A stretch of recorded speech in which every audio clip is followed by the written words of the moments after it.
Now, where could I have put that? With your fiancé sitting beside you tonight, I do hope the play will be something that you can enjoy for a change. It may be something romantic. What's the name of it? Murder Will Out. When the curtain goes up, the first thing you'll see will be a dead body.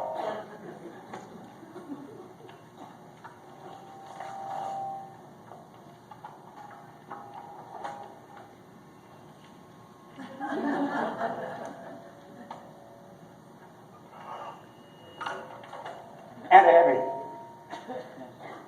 Yes, dear? you were going to make plans for Teddy to go to that, to Happydale, that sanitarium. Yes, dear, it's all arranged. Dr. Harper came today with the papers for Teddy to sign, and here they are.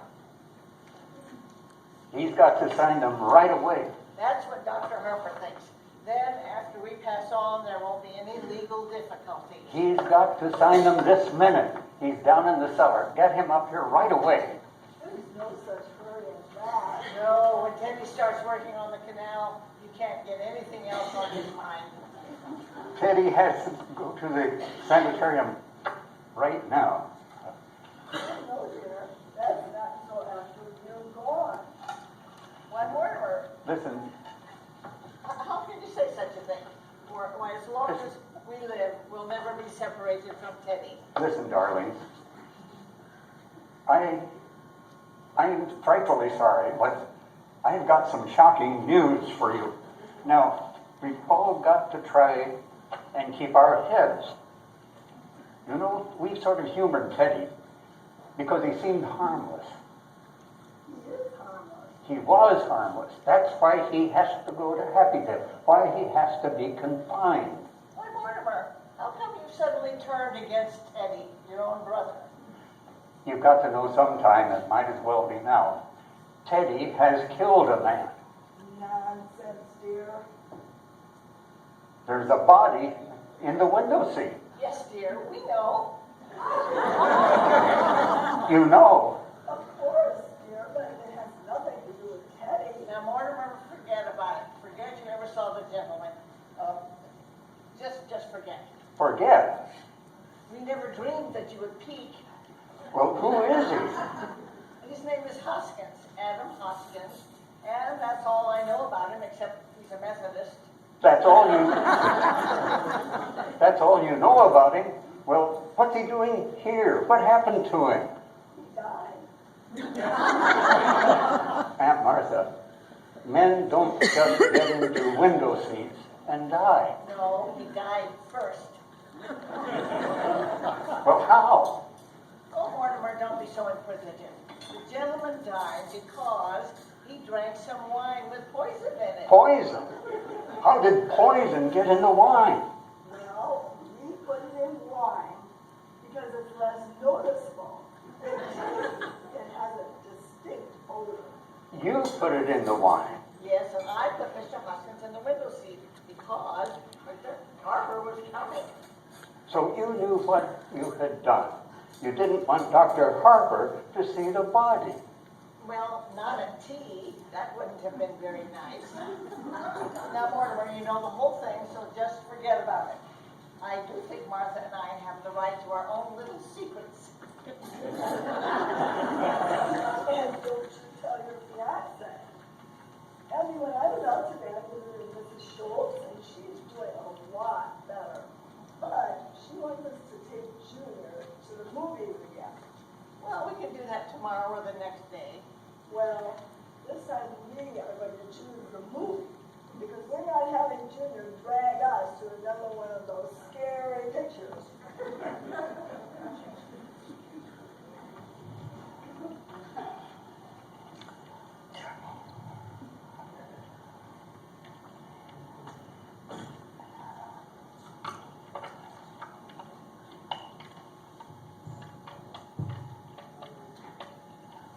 City test.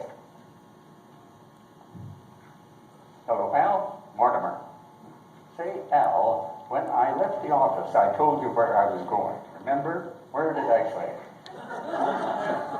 Well, it's to take about a half an hour to get to Brooklyn. What time have you got? That's right. I must be here.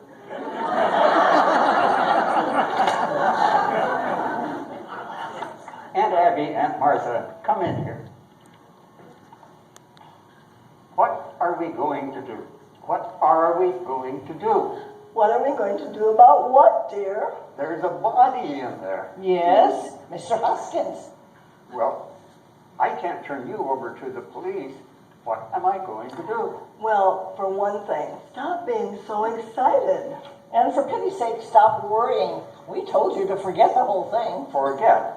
My dear Aunt Abby, can't I make you realize that something has to be done? Now, Mortimer, you just stop. You can't go flying off the handle like this. You're too old to be doing this. But Mr. Hotchkiss, Hoskins, dear. well, whatever his name is, you can't leave him there. Well, we don't intend to, dear. Oh, Teddy's down in the cellar now digging the lock. You mean you're going to bury Mr. Hotchkiss in the cellar? Yes, dear, that's what we did with the others. No. No. You can't bury Mr. Others? The other gentleman. When you say others, do you mean others? More than one? Others? Let me see. Abby, I think it's 11, isn't it, Abby?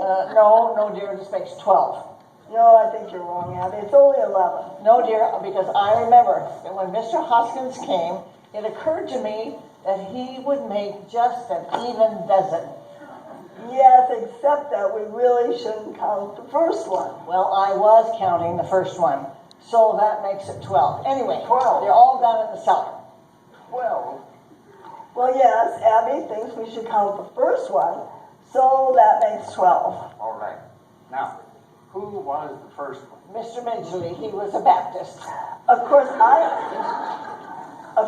don't think we should claim full credit for him because he just died. Martha means without any help from us. You see, Mr. Midgley came here looking for a room. He was such a lonely old man.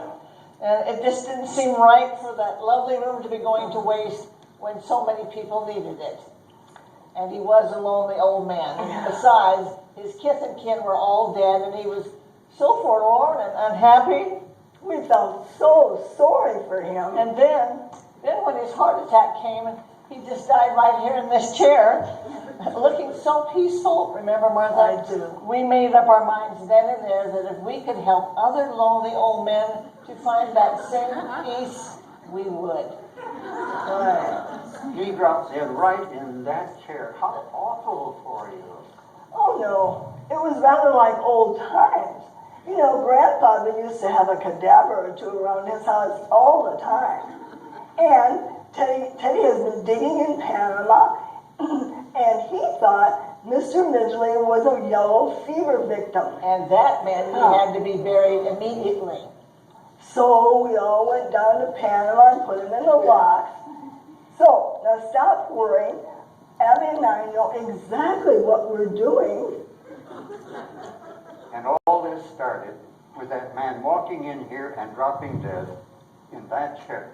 And we realized that we really couldn't depend on that happening again. So, You remember those jars of poison that were up on Grandfather's shelves in his laboratory all those years? and you know your Aunt Martha's knack for mixing things. You've eaten enough of her piccalilli. Well, for a gallon of elderberry wine, I take 1 teaspoonful of arsenic, a half a teaspoon of strychnine, and just a pinch of cyanide. Should have quite a kick. Yes, and one of our gentlemen even found time to say, "How delicious." Well, I think it's time for me to get dinner started now. I wish you would stay for dinner. I couldn't eat a thing.